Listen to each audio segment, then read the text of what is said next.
Hi guys. I'm back in the tasphere.com of Ibn Kathir, and this is a remake with a few corrections from the last video in reference to the female camels.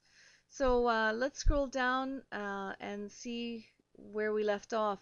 Oh, by the way, here we're in Surah 56 or chapter 56 of the Quran, and this is a Muslim website. This is not a Christian website. So the information taken from here is standard Islamic teaching, which all of the present day Muslims, forefathers, and ancestors believed in and followed.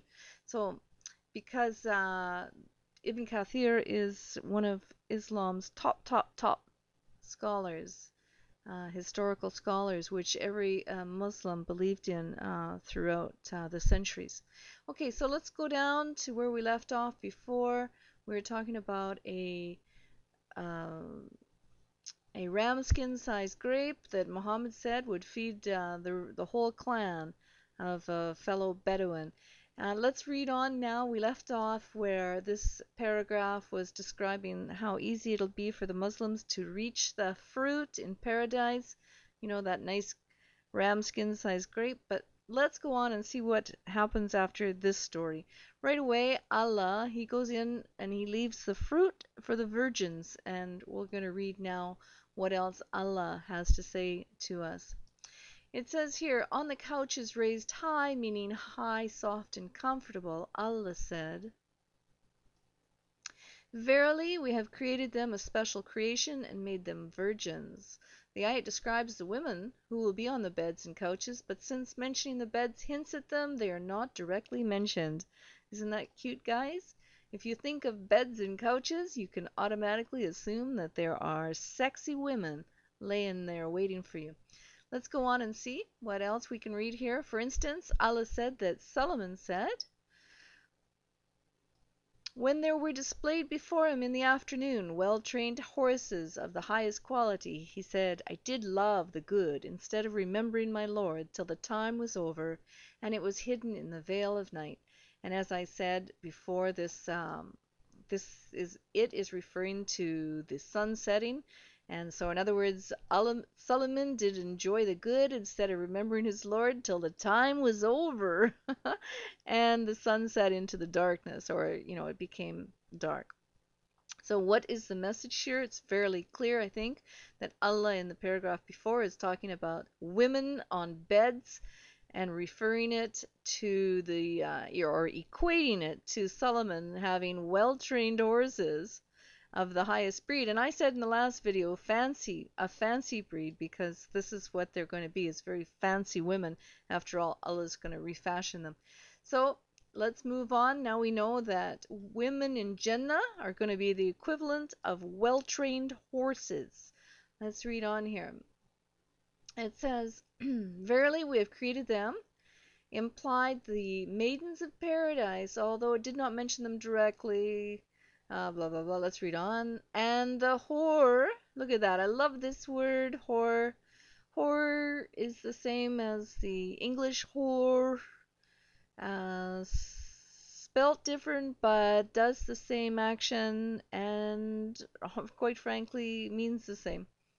Considering you put in the description of the whore in Jannah, there isn't much difference between the Western word of whore. So it's cute, cute. It fits for the Islamic heaven anyway. Let's go on. And whore, fair females with wide, lovely eyes like preserved pearls. Wow. Therefore Allah's statement, Verily, we have created them, meaning in the other life, after they became old in this life, they were brought back while virgin, youthful, being delightfully passionate with their husbands, beautiful, kind, and cheerful. Some sort of a little hidden insult to Muslim women today, implying that they were not any of these qualities. Anyway, let's go on.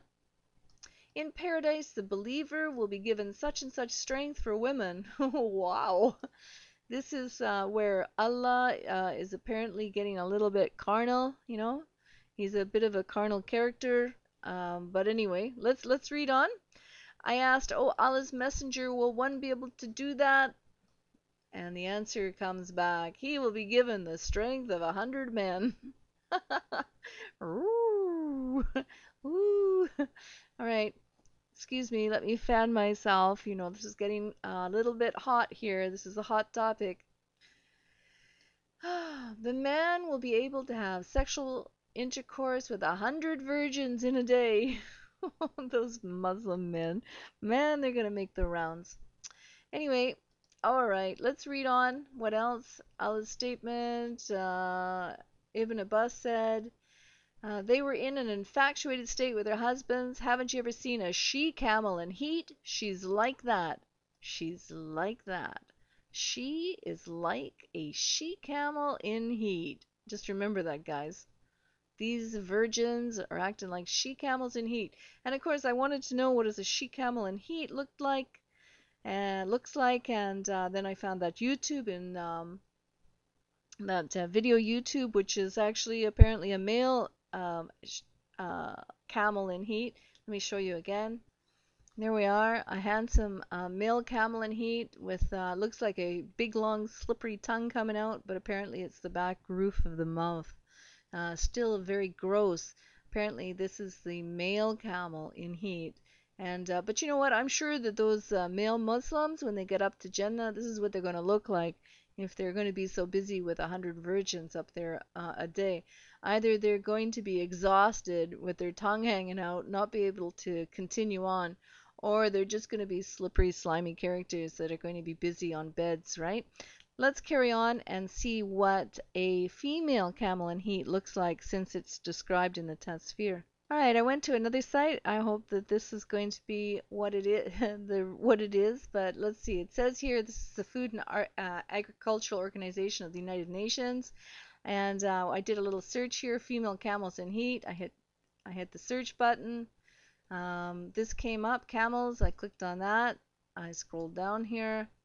Camels, llamas, all right. And I scrolled down to read about the camels in heat so I can figure out what's going on. This is the male camel, actually, which we saw the video on. It says the back portion of the roof of the mouth is pushed out through the mouth like a pink ball. And so I suppose that's what we were viewing earlier with the mistaken title on that other video from YouTube. So let's go down. It says here's the female camels in heat. Here are the signs of the female camels in heat.